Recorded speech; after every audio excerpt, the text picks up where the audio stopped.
Welcome to the Grand Theft World podcast, hosted and sponsored by GrandTheftWorld.com and the membership of GrandTheftWorld.com. Thank you, everyone, for attending tonight. We have a long show planned, and it always gets longer because of spontaneous things that happen during such a live production.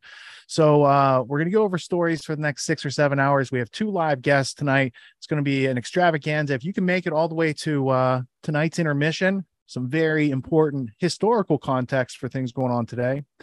There's a lot going on in the past week. Of course, you guys have all heard about the ordered settlement of Kevin Spacey for $31 million, I think it is, to the producers of House of Cards.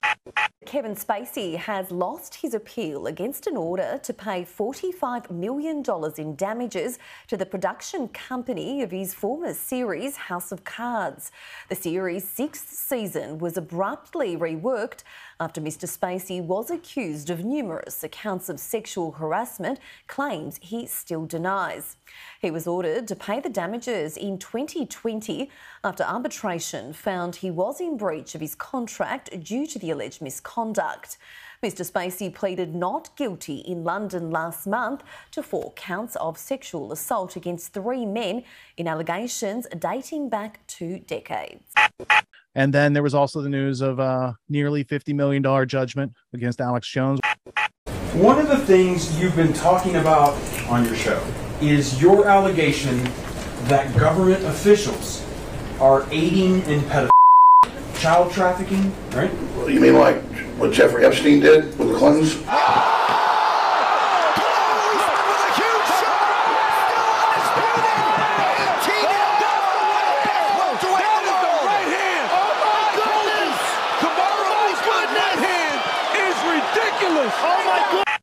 Well, this is all a show trial. Judges don't find people guilty in America, juries do. So she found me guilty. She lied and said we didn't give them the discovery so she could have a show trial and tell the jurors, 8 times I've seen her, this man's guilty. So all of your rights to due process and trial by jury is being destroyed here in Austin, Texas. Austin is the 2nd most famous city in America for judicial fraud. D.C. and Austin, for the Democratic Party, have fully weaponized the judiciary to persecute people. What we have is gun control groups trying to use dead children to take not just the Second Amendment, but now the First Amendment away from America, and it will fail. The Democratic tyranny is collapsing. There's also a clip I saved last week. As soon as the show ended, I saw a Sky News Australia clip where they said that their claim is that the FBI can't be trusted to investigate the Hunter Biden laptop. And as an American citizen who says, why is that not evidence? But Alex Jones's cell phone all of a sudden is for the January 6th committee. Maybe the scales of justice will be shifted with new information coming up on those stories. No, listen, I'm not shocked, but it's outrageous that the FBI would be tipping the scales of justice the way they're doing. I have no faith in Christopher Wray of conducting this investigation.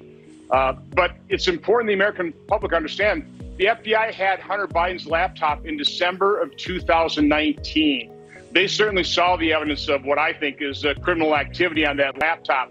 They've done nothing. Here we are in end of July, early August of 2022. What have they done with it? So no, you can't trust this Department of Justice and FBI to get to the bottom of this.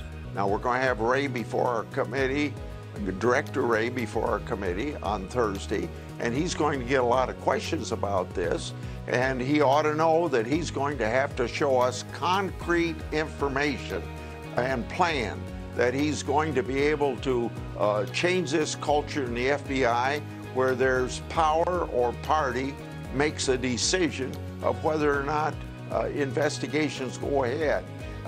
It's got to be no political bias whatsoever in any of these decisions.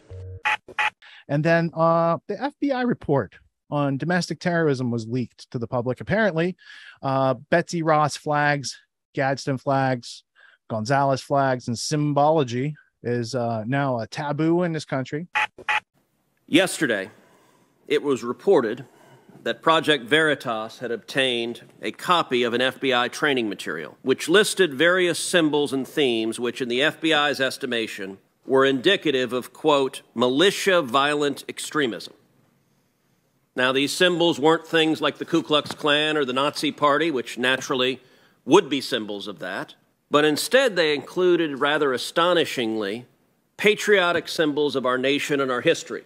Included on this list is the Betsy Ross flag.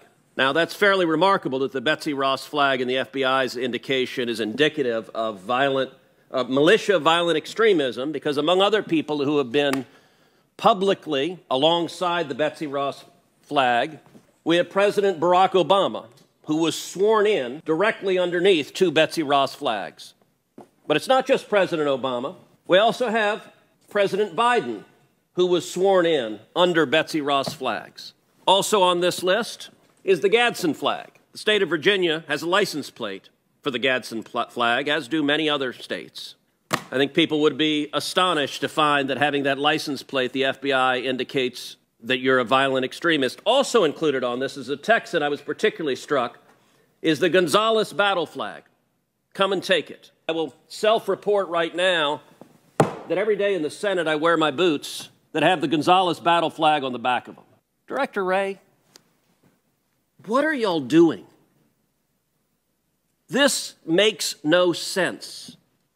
Do you agree with this FBI guidance? Well, Senator, I'm not familiar with the particular document you have behind you, and I'm not in the practice of trying to comment on documents that I haven't recognized. But I will tell you that when we put out intelligence products, including ones that reference symbols, which we do across a wide variety of contexts, we usually take great pains to put caveats and warnings in the document that make clear that a symbol alone is not considered evidence of violent extremism. Also, the monkeypox. We talked about it 8 weeks ago, monkeypox madness episode. We told you don't get too concerned about it. Turns out you can prevent the spread of monkeypox with just some Band-Aids. Listen, so I'll read this to you because it doesn't show up well. It says, cover up your own bumps. This is from the San Francisco AIDS Foundation. It says, see a bump on your skin and worried that it might be monkeypox? If you're not sure and you still want to go out tonight, cover it up with a Band-Aid. What? A doctor said that? Is this an AIDS spreading foundation? What is? Hey, what if during ass play the Band-Aid comes off? Do I have to tell the guy?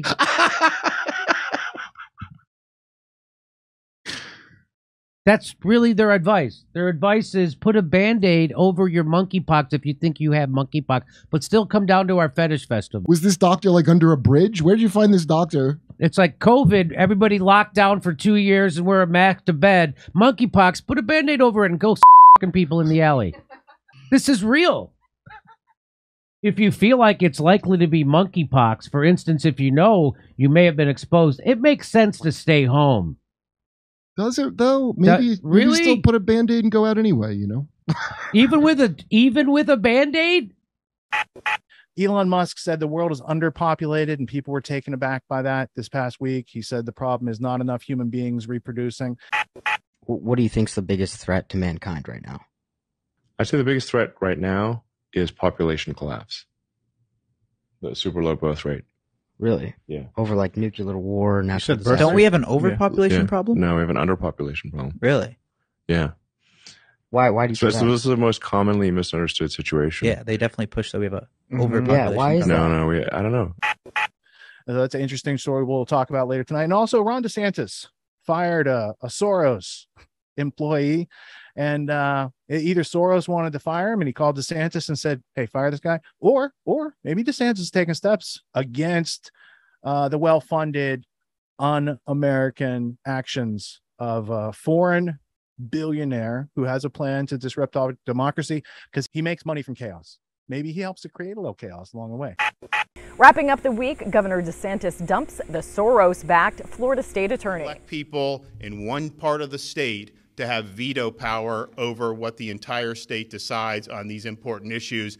The Constitution of Florida has vested the veto power in the governor, not in individual state attorneys. And so when you flagrantly violate your oath of office, when you make yourself above the law, you have violated your duty, you have neglected your duty, and you are displaying a lack of competence to be able to perform those duties. And so today we are suspending State Attorney Andrew Warren, effective immediately. We are not going to allow this pathogen that's been around the country of ignoring the law. We are not going to let that get a foothold here in the state of Florida. We are going to make sure that our laws are enforced and that no individual prosecutor puts himself above the law.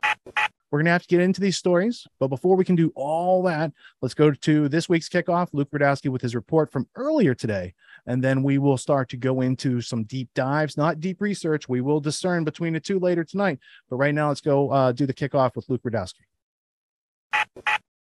Inflation is made in Washington because only Washington can create money. And any other attribution to other groups of inflation is wrong. Consumers don't produce it. Producers don't produce it. The trade unions don't produce it. Foreign sheiks don't produce it. Oil imports don't produce it. What produces it is too much government spending and too much government creation of money and nothing else. Very true words back then, and even more truer words right now. That, of course, was Milton Friedman.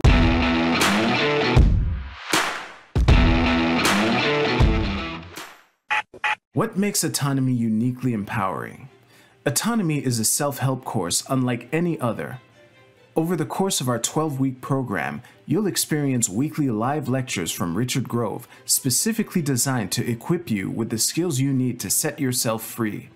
Free from the learned helplessness taught in our schools, free from the dependence on a corrupt system that serves only to uphold the rich, free from the structure of your 9-to-5 if that's your prerogative. Plus, you'll enter into a community of like-minded individuals who are pursuing the same freedom you are, and who'll support you and learn alongside you every step of the way. A lifetime of community and the tools to live however you want. We can't wait to meet you. Learn more at getautonomy.info.